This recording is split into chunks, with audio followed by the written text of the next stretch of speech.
More, but got urgent matters to attend to. While I'm gone, please make sure she gets everything she needs. Don't worry, sir. I shall see to everything. She is safe here and in good hands. She'll soon be back on her feet. Might actually take a while. She hadn't eaten anything in over 100 years when I found her. Horrid. Whatever brought this about? It's all over. That's what matters. Let's now focus on taking care of Marlene. Naturally.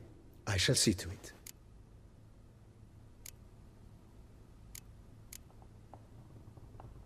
Asked about our guest earlier. Sorry, I was busy with my hunt. Didn't have time to answer. When one gazes at that unfortunate creature, the question, whatever happened here, asks itself. Her name's Marlene. She was once the very beautiful and proud heiress to the Trastamara estate. One evening, when she was holding a banquet for friends, a beggar came to her gate seeking alms. He had a bowl and a spoon with him. He sat outside her fence and waited. I've heard of the custom.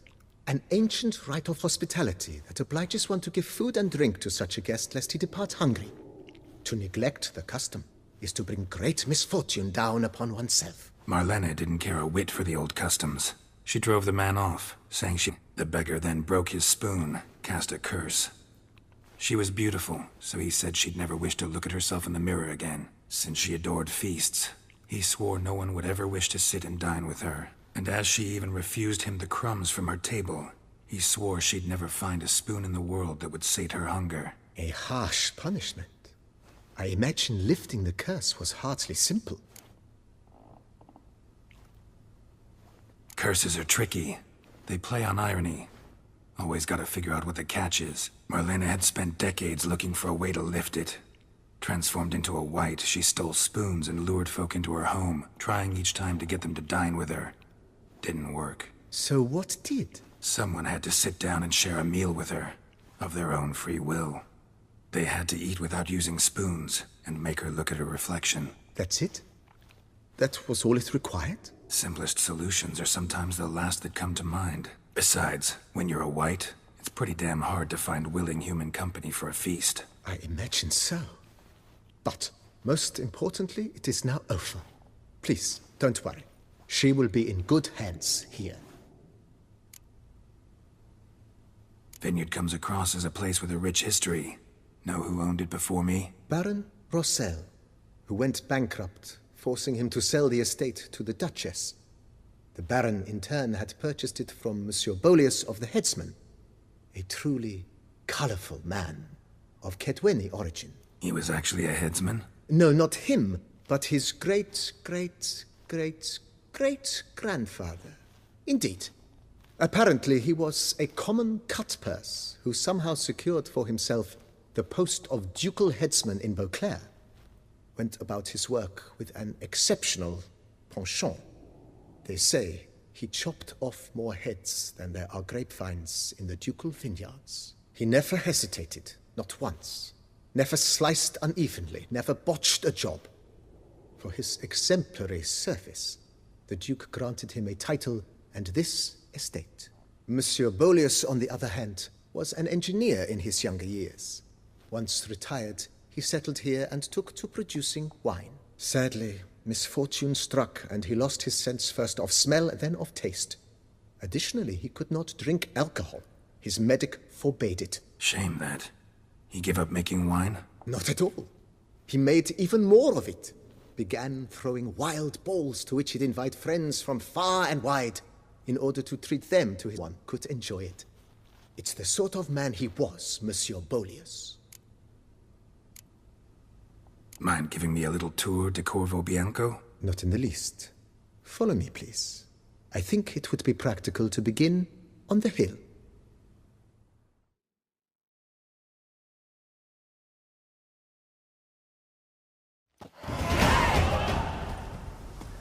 Behold, sir, your estate in all its splendor. Pretty vast. Indeed. And now, sir, allow me to show you a handful of interesting details. Follow me, please. Been a major domo all your life? Yes, I come from a long line of major domos. My father was a major domo, as was my grandfather before him, as was my great aunt. In fact, she was the one to start the tradition. Great aunt? A hard woman. It is said that already as a child, she knew where she was going and went there. When she arrived in Beauclair, she signed on as a chambermaid at one of the vineyards, then slowly worked her way up to Major Domo. She dragged the rest of the family up the same path.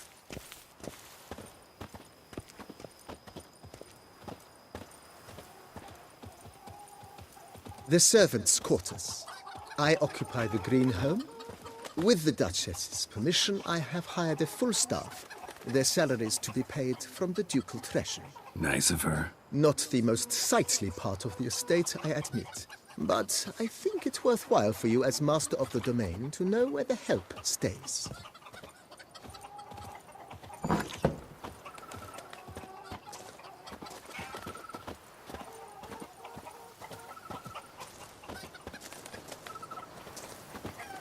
Baron Rossel ordered the vines in this part of the estate uprooted and olive groves planted in their place. They look beautiful, especially come spring. Don't look at all bad now, either.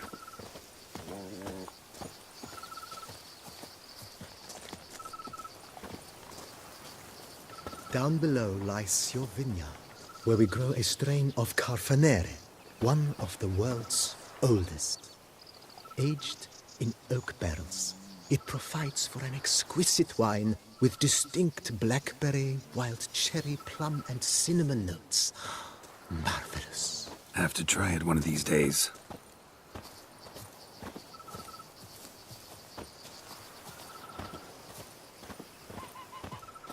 Long ago, during the raucous feasts Master Bolius held, he would order it filled with wine.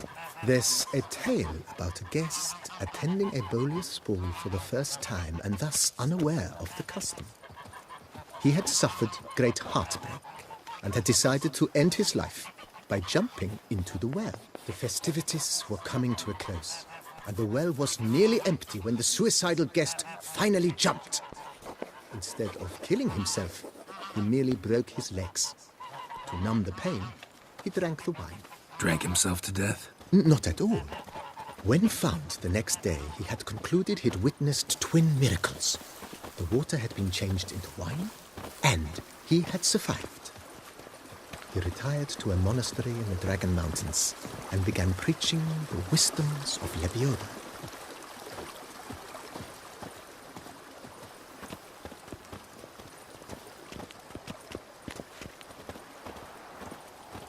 Monsieur Bolius's wife Nina kept a garden here. A supremely lovely place it was. Bit neglected now. I agree. Yet nothing stands in the way of restoring it to its former glory, and once again planting it with herbs and other vegetation.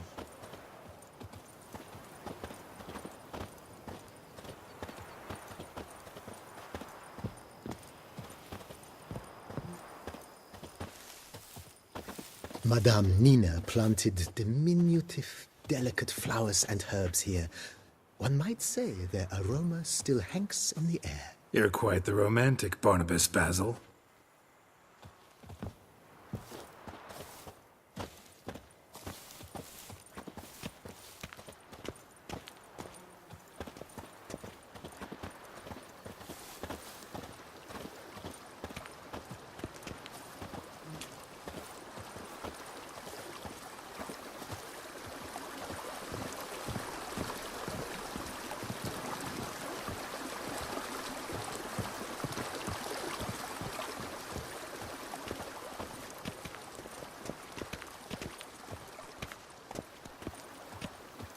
This served as an additional wine cellar in years of plentiful harvests. Bit of work, and it'll make a fine stable for Roach.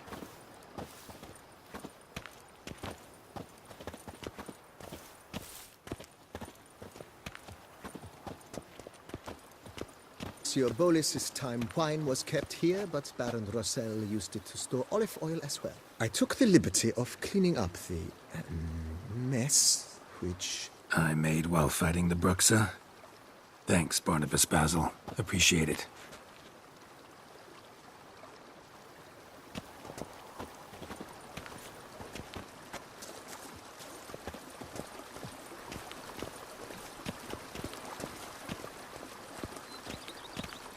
As you can see, the facade is, how to put it, slightly stained.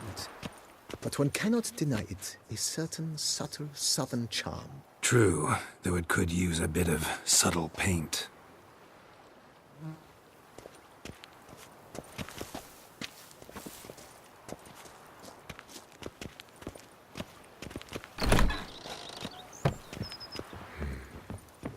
And welcome inside. On the left is the master bedroom. On the right, the dining hall and kitchen. Upstairs, you shall find the guest room, currently used for storage. Not a bad idea. At the moment, the house is only minimally furnished. Yet I believe we will, together, devise some innovative arrangements. A few paintings, for instance, would breathe new life into the abode immediately. With that, sir, you've seen the full lay of the land. Corvo Bianco is a beautiful estate. Though one must admit, time has taken its toll. Forgive me for being forward, but if you were to choose to invest a small sum towards its beautification, consider me at your service on the matter. Think I'll take you up on that. Be sure to come and see you if I decide to do any remodeling. Mentioned the place could stand to be spruced up. Oh, most decidedly, sir. The question is where you would like to begin this rejuvenation. Been thinking about the outer walls. Maybe a fresh coat of paint or some patching. If I might dare to make a suggestion, why not start with a general renovation? I once oversaw such work at Admiral Rompelli's summer residence. The effects were simply breathtaking.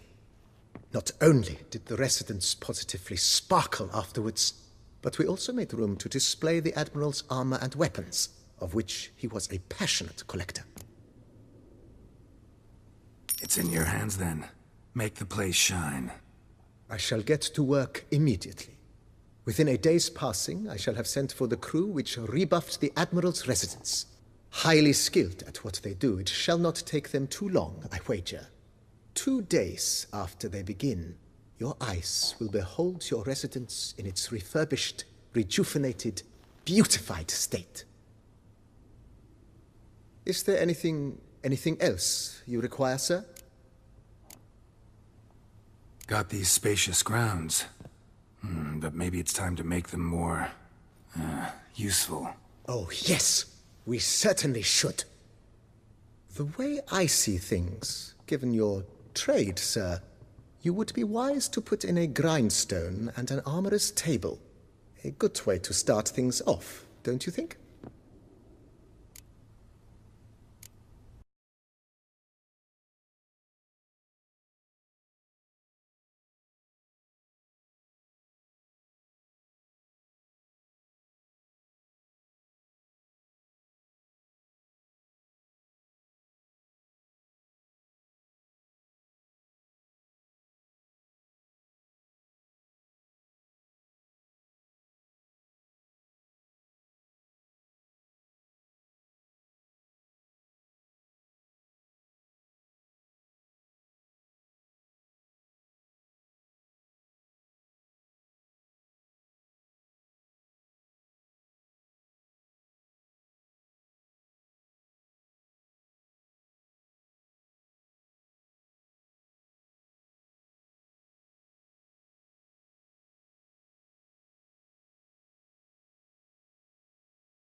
pleasure to welcome you once again to the as yet humble confines of Corvo Bianco.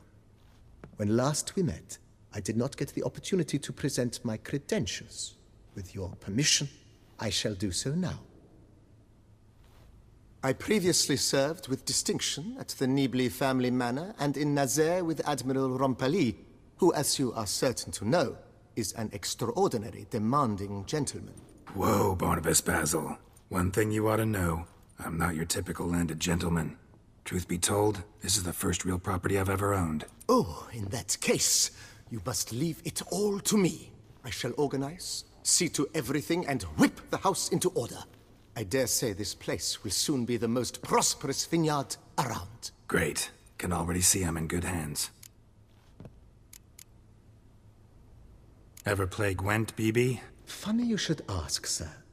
I was quite adept in my younger years, but that was so long ago. I fear I've limited my interest to collecting now. Managed to assemble quite the set of decks. Huh. Sounds interesting. Mind showing me what you got? Not at all, sir, but only in action. A round or two, perhaps? May the best man win. Do you wish to play against any particular faction, sir?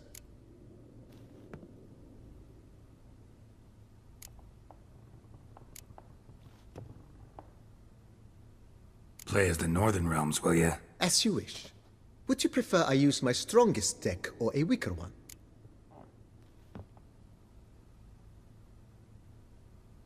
Feeling lucky today. Use your strongest. At your service, sir. Well then, let us play.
This time I won.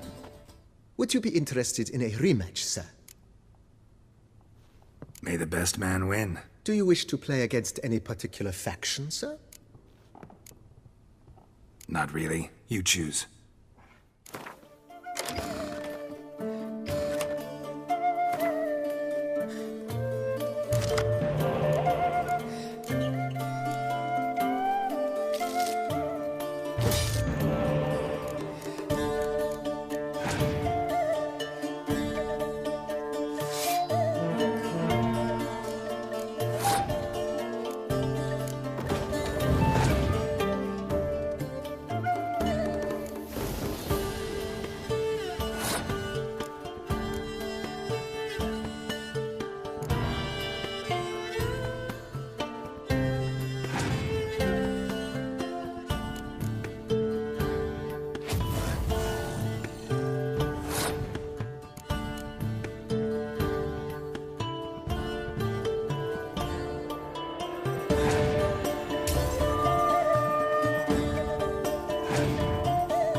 Along the path, I've often picked up well-crafted, beautifully ornamented armor.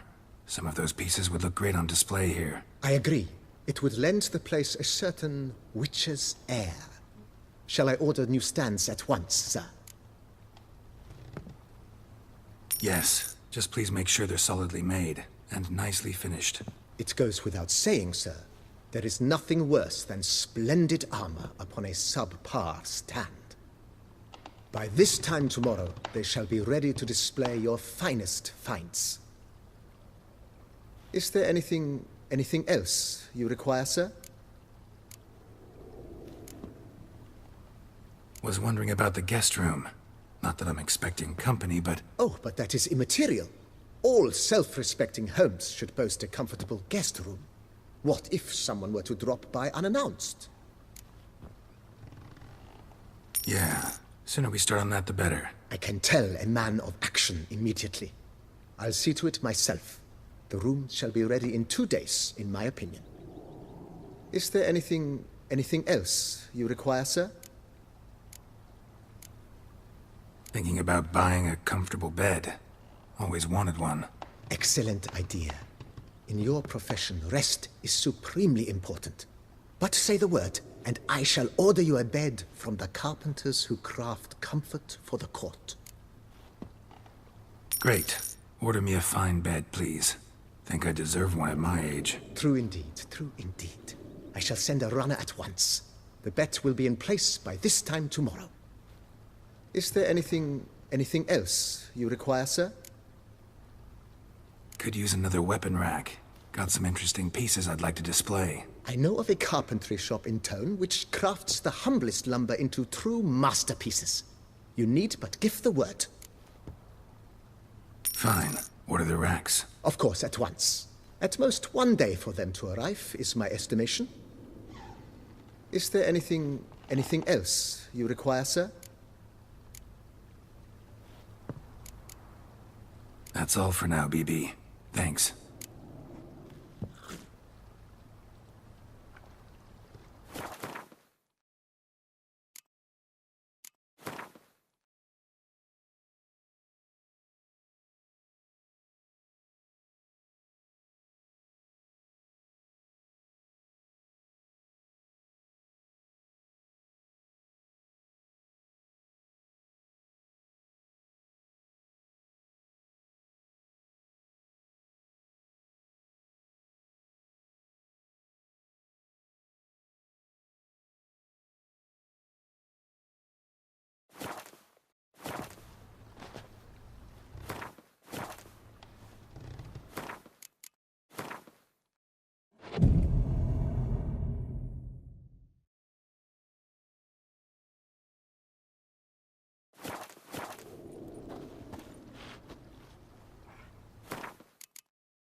Renovations coming along all right, Barnabas Basil? Superbly, sir. General refurbishment has been completed. And I took the liberty of adding 2 racks, each upon which you might hang weapons and armor, if you've some pieces you'd like to display. Likewise, I have prepared a few spots in which new paintings might be hung. In other news, the laborers dusting out the cellar have made a most unusual discovery. I believe it's something you'll wish to see. If you say I should see it, I'll go see it right now, BB.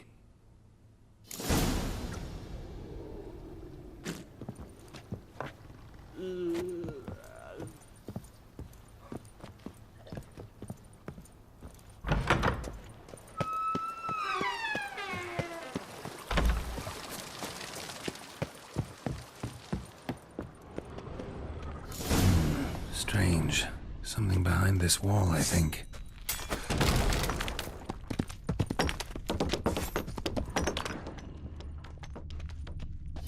laboratory.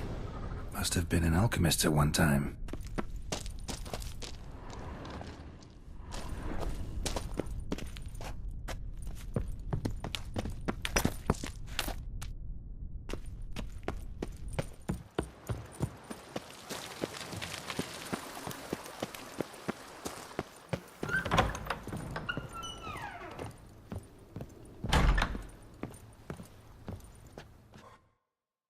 Renovations coming along all right? I am delighted to inform you we have completed our labors.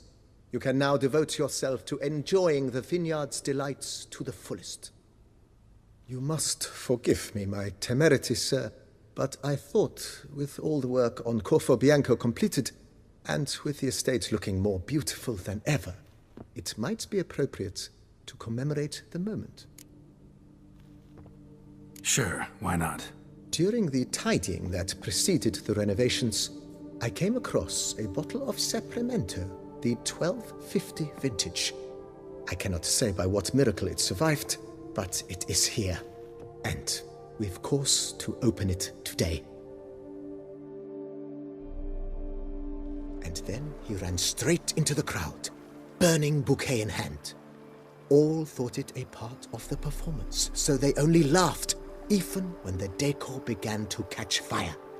It was not until the flames engulfed Baron Mahevkin's beard that folk began to realize something was amiss and went to put out the fires. Sounds like Monsieur Bolius and Madame Nina threw some first-rate balls here. It was so. In this regard, Baron Rossel was decidedly more reserved. So tell me, Barnabas Basil, what's the wine situation like here? Am I gonna produce any this year? This year is out, I fear, sir. Last autumn, a fungus destroyed all the vines. Baron Rossel had new ones planted, but it will be some time before they start bearing fruit. Assuming that is, the fungus does not reappear. That'd be bad. This Sapramento got me dreaming. It's amazing. Isn't it, though? Allow me to top you off, sir. There. Thanks.